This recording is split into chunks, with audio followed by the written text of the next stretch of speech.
My name is Fatima. I clean hotel rooms. For 12 years, I've worked at luxury hotels in Dubai. The Bustan Rotana, the Burj Al Arab, the Atlantis. I've cleaned thousands of rooms, tens of thousands probably. I've seen everything you can imagine, and some things you can't. Guests leave things behind. Personal things, embarrassing things, expensive things.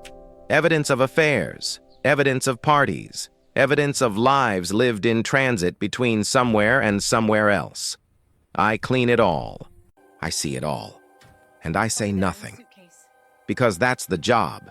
Invisible, professional, discreet. But on January 20th, 2010, I cleaned a room that changed everything. Room 230, second floor, Bustan Rotana Hotel. I didn't know what had happened there. Not at first. It looked like every other room I'd cleaned that morning. Neat, organized, empty. But something was wrong. Small details that didn't fit.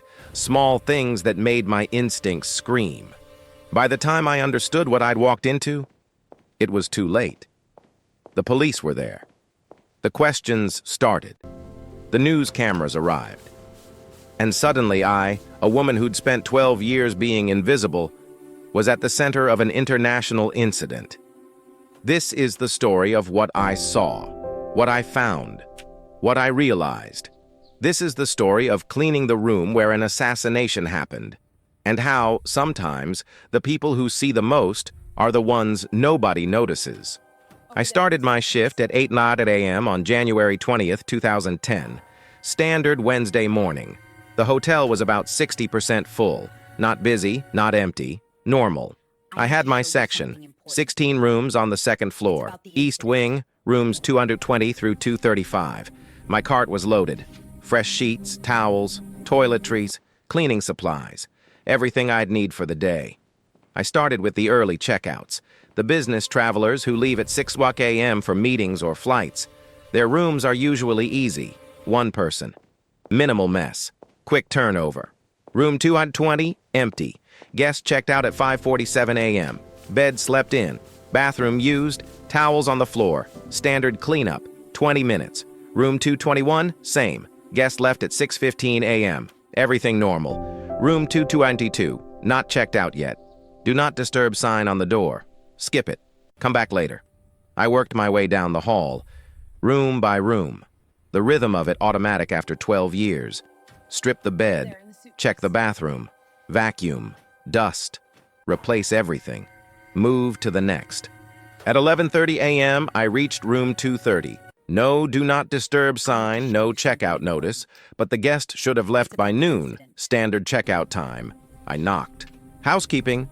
No answer. I knocked again. Louder. Housekeeping, may I clean the room? Still nothing. I used my master key. Opened the door slowly. Hello? Housekeeping. The room was dark. Curtains drawn, air conditioning on full blast. The room was cold, too cold. I stepped inside, turned on the light. The room looked perfect. Too perfect. The bed was made. Not by a guest, I can always tell the difference, but made properly. Hospital corners, pillows arranged, like I would have made it. But the checkout was noon. Why would a guest make the bed before checking out? The bathroom, spotless. Towels folded, sink dry, no toiletries on the counter. The desk, empty, no laptop, no papers, no phone charger. The closet, one suitcase, closed. Some clothes hanging, not many. It looked like a room waiting for a new guest, not a room that had been occupied. I felt something, a prickle at the back of my neck. The instinct you develop after years of entering strangers' rooms, the sense that something is off. But I couldn't identify what. Everything looked normal, clean, organized, too organized. I checked the safe, locked. I didn't have the code, so I left it. The guest would handle it at checkout. I looked around one more time. The bed, the bathroom, the desk, everything seemed fine. But that feeling wouldn't go away. Something was wrong. I just couldn't see it. I decided to come back later, after the guest checked out. Maybe I was just tired. Maybe I was imagining things. I closed the door, moved to the next room. At 12:45 p.m., the front desk called my supervisor. Room 230 hasn't checked out. Guest hasn't responded to calls. Can you send someone to check? My supervisor found me in room 233. Fatima, did you try to clean 230 this morning? Yes, around 11:30. No answer. Door was closed. I left it. Front desk says the guest was supposed to check out at noon. No answer on the phone. They want us to check if he's still in there. Security protocol. Sometimes guests oversleep. Sometimes they extend their stay and forget to notify the front desk. Usually it's nothing, but sometimes it's something. My supervisor and I went back to room 230. She knocked. Security, we need to confirm checkout status. No answer. She used her master key. We opened the door together. The room looked exactly as I'd left it an hour ago. Dark, cold, perfect. We turned on the lights, checked the bathroom, empty, checked the closet, suitcase still there, and then we saw him, in the bed, under the covers. So still I'd walked past him earlier without noticing. A man, middle-aged, gray beard, eyes closed, hands folded across his chest. He looked peaceful, like he was sleeping. My supervisor touched his arm. Cold. She checked for a pulse. Nothing. She stepped back, looked at me. Call security, now. I ran to the hallway phone, hands shaking, called security. Room 230. We found a guest. He's not breathing. I think he's dead. Security arrived in 3 minutes. They checked the body, confirmed, dead. They called the manager. The manager called the police. The police called the medical examiner. Within an hour, room 230 was a crime scene, and I was a witness. The police arrived at 1:34 p.m. Dubai police, senior officers. This wasn't routine. They asked me questions. Had I been in the room? When? What had I touched? What had I seen? I told them everything. The knocked door at 11:30 a.m., the perfect room, the feeling that something was wrong. Coming back at 12:45 p.m., finding the body. They asked, "Did you notice anything unusual? Anything out of place?" I thought about it. The room was too clean, too perfect, like someone had cleaned it professionally. Cleaned it? You mean housekeeping? No, I don't know how to explain. It felt staged, like someone wanted it to look untouched. The detective, his name was Tamim, I'd learn later, looked at me carefully. What else? The air conditioning. It was on maximum. The room was freezing. Is that unusual? In Dubai, everyone runs AC, but it felt deliberate, like someone wanted the room as cold as possible. He wrote that down. Anything else?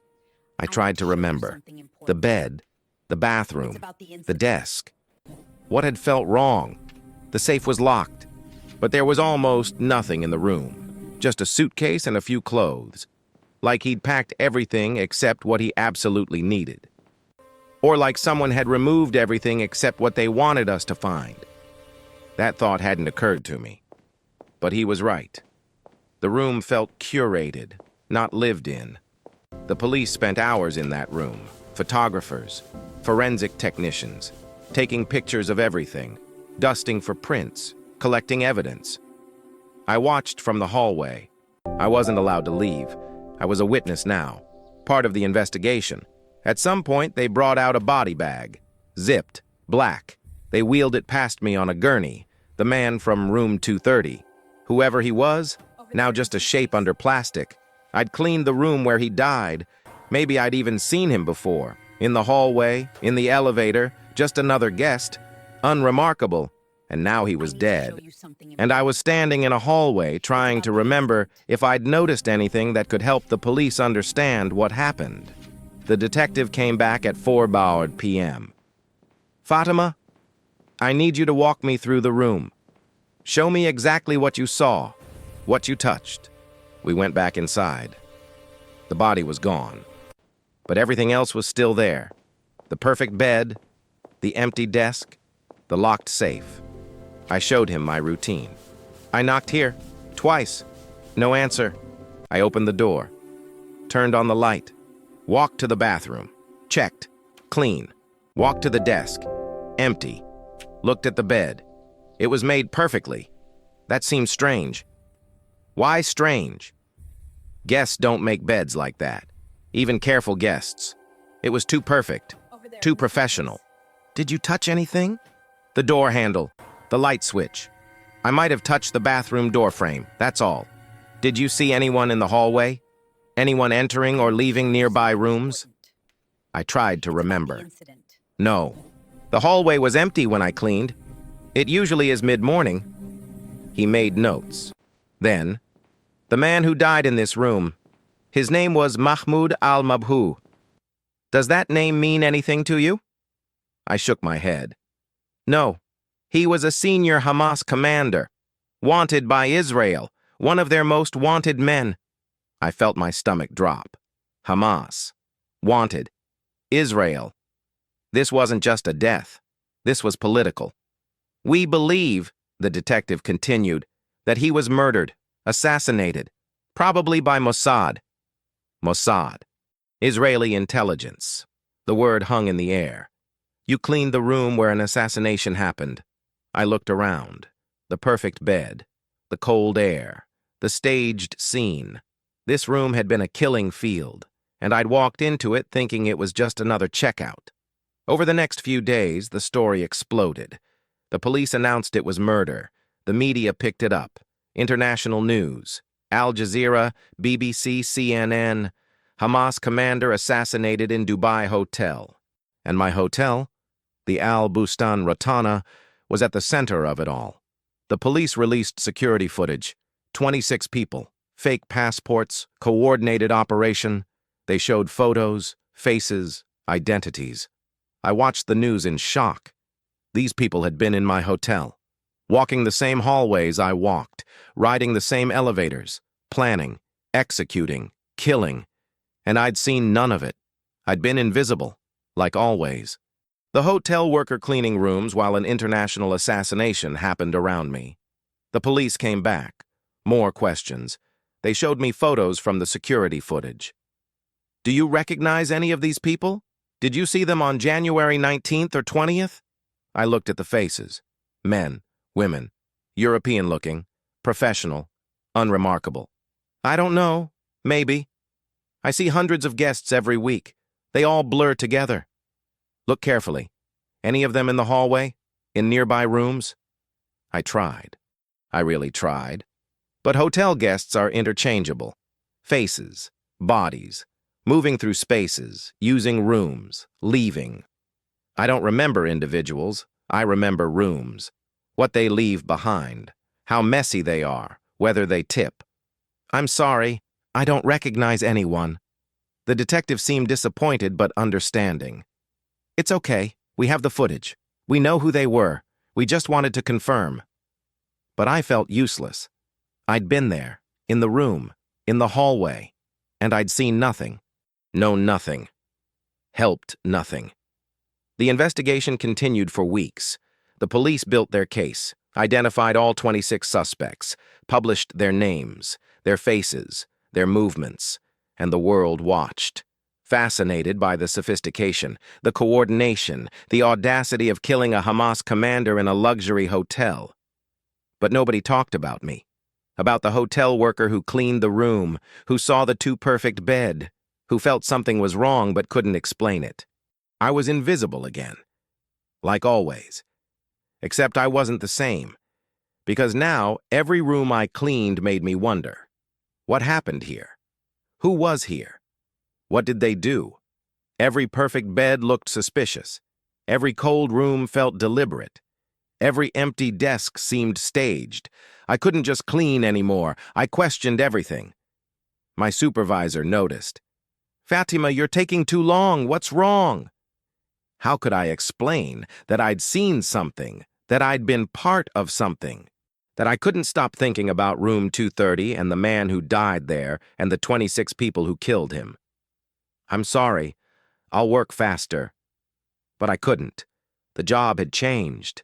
I had changed. 3 months later, I transferred to a different hotel. I told them it was for better hours, closer to home, More pay. Really, I just couldn't walk past room 230 anymore.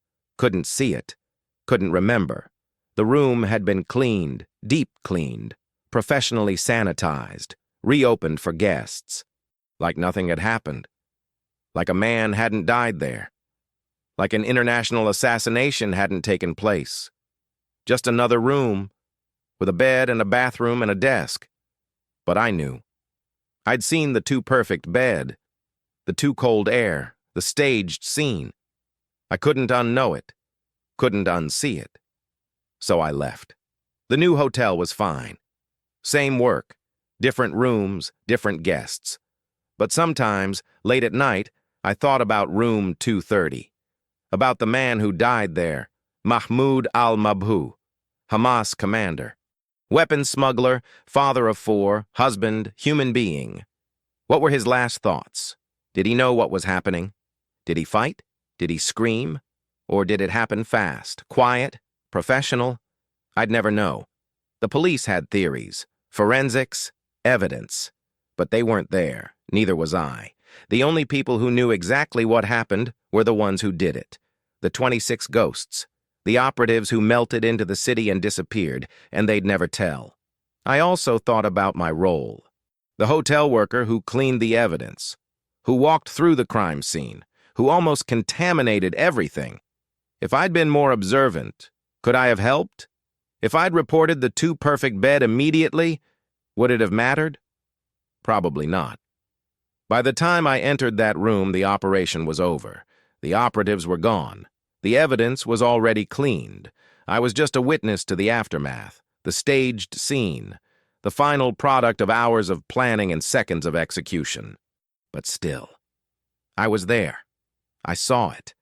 And nobody asked me what it felt like, to walk into a room expecting to clean sheets and instead finding a body, to realize that you'd been feet away from something terrible and never noticed, to understand that your ordinary job had intersected with extraordinary violence. Nobody asked because nobody thinks about hotel workers. We're invisible, part of the furniture, moving through spaces, cleaning, resetting, preparing rooms for the next guest. We see everything. We know everything. We say nothing. That's the job. But after room 230, I couldn't accept that anymore. I couldn't be invisible, not to myself. So I started paying attention. Really paying attention. To the guests, to the rooms, to the small details that tell stories. The businessman who comes every month but always alone. The couple who argues in the elevator. The man who pays cash and never gives a name that matches his face. I started seeing people. Not just guests. People. And I realized, hotels are theaters. Everyone is performing. Everyone has secrets. Everyone is hiding something. Most of it is small, affairs, business deals, privacy, normal human secrets. But sometimes, rarely, but sometimes, it's something bigger, something dangerous, something that shouldn't be happening in a place designed for rest and comfort. And the hotel workers, we're the stagehands, moving through the production, invisible, essential, seeing everything while being seen by no one. I worked at that second hotel for 2 years. Then I moved to a third, then a fourth. 12 years total in Dubai hotels. Thousands of rooms cleaned, tens of thousands of guests served. But I never forgot room 230, the perfect bed, the cold air, the man under the covers who I walked past without seeing. Sometimes I Googled the case, read updates, saw the suspects' faces, learned more about al-Mabhouh, about Hamas, about Mossad, about the long conflict that had put him in that room on that day. None of it made me feel better. Understanding the context didn't change the fact that a man died and I cleaned his room. In 2018, 8 years after the assassination, I was interviewed by a journalist. They were doing a retrospective. Dubai 10 years later. Something like that. They wanted to talk to people involved, the police, hotel management, witnesses. Somehow they found me. You cleaned the room where Mahmoud al-Mabhouh died. Can you tell us about that? I almost said no. Almost hung up. I didn't want to remember. didn't want to be pulled back to that day. But part of me did want to talk, wanted to say what I'd never said, what nobody had asked. So I agreed. The journalist came to my apartment, set up a camera, asked questions. "What do you remember most about that day?" I thought about it. The feeling. Before I knew anything, before the police, before the news. Just that feeling that something was wrong. What kind of feeling? Like the room was performing, playing a role, trying to look normal but not quite getting it right. Can you explain that? The bed was too perfect. The air was too cold. Everything was too clean. It felt curated, staged, like someone wanted me to see a specific version of reality instead of the real thing. Did you tell the police that? I tried. I told them about the bed, about the cold, but I don't think they understood what I meant. Or maybe it didn't matter. They had forensics, evidence, science. My feeling about a too-perfect bed wasn't useful to them, but it was true. Yes, it was true. The room was staged. Someone had cleaned it, arranged it, made it look untouched. I could feel it, even though I couldn't prove it. Do you think about that day often? Yes, more than I want to.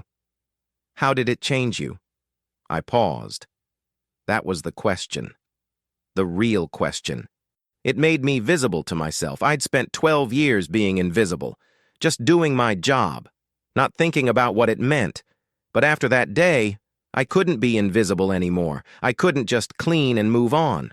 I had to acknowledge that I saw things, that I was part of things, that my job put me in the middle of people's lives, their secrets, their violence, their deaths. Do you regret that awareness? Yes and no. It made the job harder, made me question everything, made me unable to just go through the motions, but it also made me see people, really see them, not just as guests, as humans, with stories, with complications, with reasons for being in a hotel room at a specific moment in time. Do you still work in hotels? No, I stopped 2 years ago, opened a small cleaning business, houses, offices, spaces where people live and work, but don't die mysteriously. The journalist smiled. Safer. Maybe, or maybe I'm just deluding myself. Maybe violence happens everywhere and I just don't know about it. Maybe I walked past crime scenes my whole life and never noticed. That's a dark thought. It's a realistic thought. We're all walking past things we don't see. That's how the world works. Most of it is invisible to most of us.